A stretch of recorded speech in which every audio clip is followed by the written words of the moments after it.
Alrighty. So continue on, part two. So as Nadia mentioned, we both are working on each other and our individual selves, we should say, getting ready for each other. And so you want to make sure you're the partner. By the way, are you the partner? Are you the type of person that your partner would be interested in? And so you want to work on being a better version of yourself. But like I said, little did she know, I was a vegetarian. So I'm the largest vegetarian, probably. She was the smallest meat eater, but we connected though. And it's so funny because every time we go to a restaurant, I'd order something. They put my food in front of her and her food in front of me and so forth. But anyway, and so that's, that was there in the beginning. And that's how we met. Connected. Yeah. And like I said, it's been an amazing journey. A life of improvement, self-development, ministering to each other, pouring into each other, it's believing in each other, backing each other. Right. And in the beginning, we did a little more fighting face to face, and successful couples learn then to fight side by side and back to back.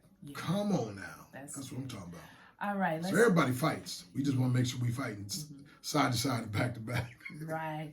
Okay, I'm just trying to go through some of these questions, and here's one. How have you dealt with conflict in your relationship? That's a good question, honey. You can take that.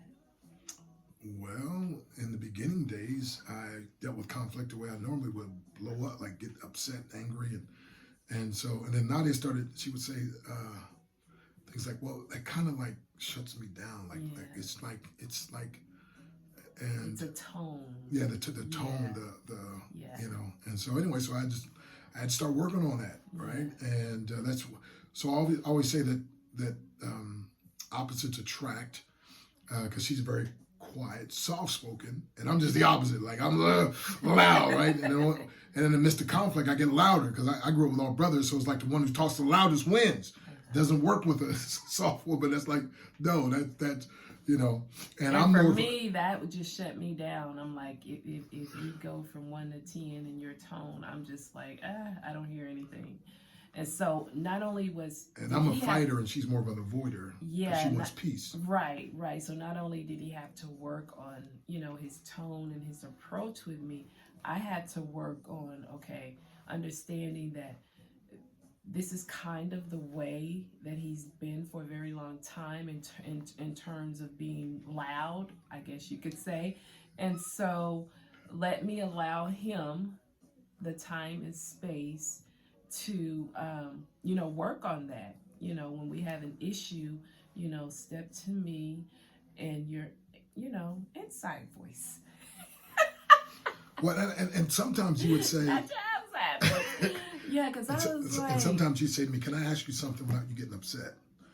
And that, because I was like, yeah, you know what I mean? But I learned that through prayer. Like, how am I going to address my husband? Because I know this is an issue, that his tone is an issue with me. So how am I going to address, how can I help in that? And so through my private prayer time, it's like, okay, come at him with a different angle. Ask him the question. And so I started asking him, can I ask you something without you? And that diffused me ahead of time. That was the peanut butter going down, so the jelly just, it's like. but again, everybody fights. But again, the successful ones, again, instead of fighting face to face, you want to start fighting side to side and fighting back to back and having each other's back. But one of the things it wasn't no physical fighting now. No. Right. Yeah. Well, okay.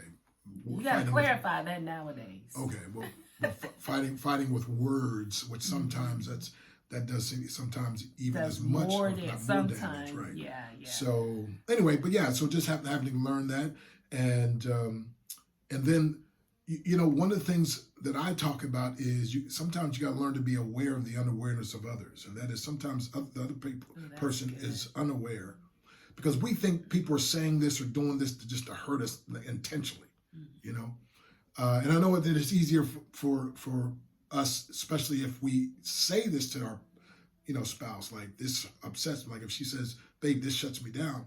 But if in my mind, I'm thinking, and I've been this way forever, like don't take it personal. It's just me, right? Well, just me. And again, here's the key. If you never hear anything else, this one thing will change everything. a good marriage is going to be the result of 2 deaths and 1 resurrection. Let me say it again. A good marriage is going to be a result of 2 deaths and 1 resurrection. So we got to be dying to ourselves daily, the scripture says. And so it's not like, well, this is just me. As a matter of fact, I like to say, I had to start saying to myself, stop doing you and start allowing God to do himself through you. Ooh, let me say it again. Stop doing you and start allowing God to do himself through you. And when he instructs me as a husband, then I'm supposed to love my wife like Christ loved the church. So he's speaking, he's building with words, not tearing down. Right. Which I didn't understand. To me, it wasn't like intentional. But I had to stop rationalizing, okay, this is just me. And again, it wasn't overnight. And there was times I'd say, okay, forgive me, baby. And, but again, dealing with conflict, that really helped. And then, of course, coming together and just, being quick to forgive. Absolutely. That's what I was going to hit on. That's what I was going to hit on. I mean, just have to be quick to apologize. And when you're in the wrong, admit I was wrong, I misunderstood, please forgive me, or whatever it may be. And that has been one of the stepping stones for us that has really brought our relationship,